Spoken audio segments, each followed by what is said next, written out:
The year was 1973. The Cold War cast a long, chilling shadow. Deep within Leningrad, now St. Petersburg, stood a formidable psychiatric hospital.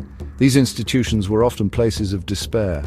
Concrete walls and barred windows held secrets. They held forgotten souls. Within this bleak environment, an ordinary woman became the center of an extraordinary event. She had no remarkable history. No prior signs hinted at the storm to come. She was just another patient, lost in the system. One cold morning, everything changed. A sudden, violent outburst shattered the ward's oppressive quiet. The woman, previously subdued, erupted with incredible force. Her eyes blazed with an unfamiliar light. She thrashed against her restraints. Attendants rushed to her side, alarmed by the intensity. This was no ordinary psychotic episode. This felt different. Something profound and disturbing was taking place. Her transformation was swift, total, and terrifying to behold. The staff tried to communicate, to soothe her, but their Russian words met a wall of incomprehensible sound. She spoke, or rather shouted. The language was guttural, harsh, and utterly alien. It bore no resemblance to any known European tongue, or any language the experienced doctors had ever encountered. Was it mere babbling, the product of a fractured mind, or was it something more? Something that hinted at depths previously unimagined. The air in the room grew thick with an unspoken dread. A thoughtful doctor, amidst the chaos, made a crucial decision. He decided to record the sounds she was making. Perhaps it was scientific curiosity. Perhaps it was a desperate attempt to find a clue. He switched on a reel-to-reel tape recorder. The machine captured her strange vocalizations. These recordings would become the first piece of a puzzle. A puzzle that would challenge the very foundations of our understanding, of history, of consciousness itself. Little did they know what they had stumbled upon. The tapes were carefully listened to. Local linguists were initially consulted. They were perplexed. The patterns, the phonetics were unlike anything in their experience. The language was ancient, they sensed. It had an archaic quality, but which language was it? No one could immediately say. The mystery deepened. The woman herself offered no clues. She remained agitated, locked in her own world, speaking this strange, forgotten tongue. The initial analysis drew a blank, frustrating the medical team. Word of the baffling recordings spread. Eventually they reached the ears of a renowned specialist, an expert in ancient Near Eastern languages. This scholar was based far from Leningrad. He agreed to listen, perhaps skeptically at first. He played the tapes. The scratchy audio filled his study. The woman's voice, raw and powerful, echoed from the past. He listened with growing intensity. A look of disbelief, then astonishment, crossed his face. Could it truly be? The scholar recognized elements, fragments of something incredibly old. After careful analysis, he reached a stunning conclusion. The woman was speaking Proto-Sumerian. This was not just an ancient language, it was one of the oldest. It predated even the cuneiform tablets of classical Sumer. It was a linguistic ghost, resurrected in a Soviet hospital. How could an ordinary woman with no academic background speak this? The implications were simply staggering for everyone involved. Proto-Sumerian is a language lost to the mists of time. It whispered from the dawn of civilization over 5,000 years ago. Scholars had painstakingly reconstructed parts of it, from lists, from early symbols, but no one had heard it spoken as a living language for millennia. Yet here it was, flowing from the lips of a patient who should have no knowledge of it. The discovery sent ripples through academic circles discreetly. The case was too sensitive, too strange for public disclosure at the time.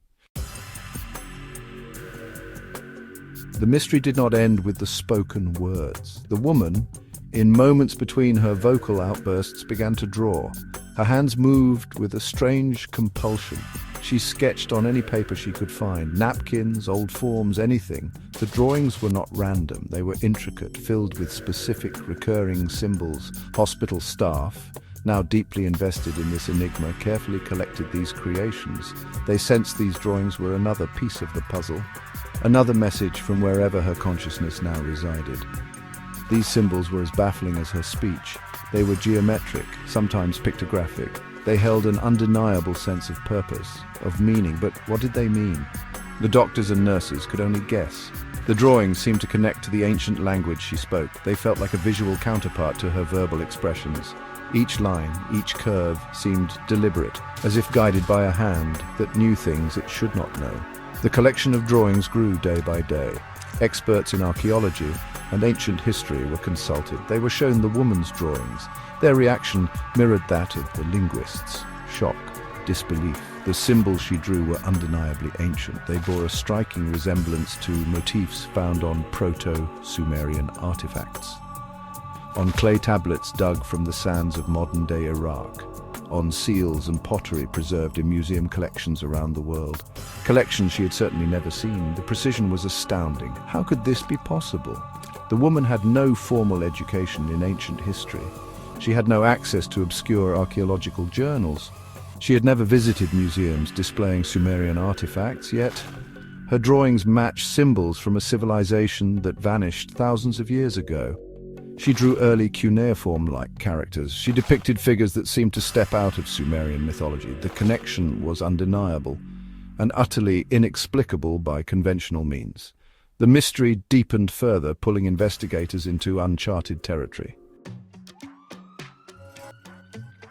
The medical and scientific community faced a profound challenge. How could they explain these events?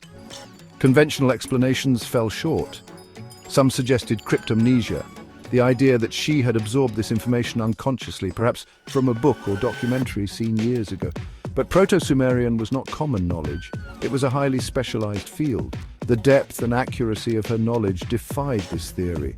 It seemed too neat, too dismissive of the facts. More unconventional theories began to surface. Whispers of possession circulated. Could an ancient Sumerian consciousness, a spirit from that long-dead civilization, have somehow found a vessel? A vessel in this unsuspecting woman, in this grim hospital? The idea was unsettling. It stepped far outside the bounds of accepted science, yet it offered a framework, however fantastical, for what was observed.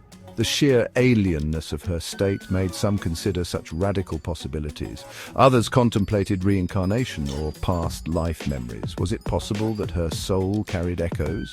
Echoes of a previous existence lived thousands of years ago, an existence in ancient Sumer when that language was spoken, when those symbols held meaning.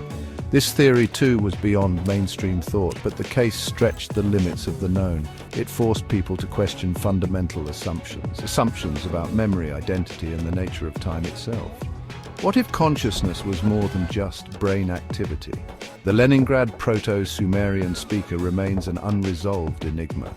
Official records from that era, especially for such a bizarre case, are predictably scarce. The woman's ultimate fate, her recovery or her silence, is lost to history. Did she ever return to her former self, or did she remain a conduit for these ancient whispers? The impact of the case, though largely hidden, lingers. It serves as a stark reminder.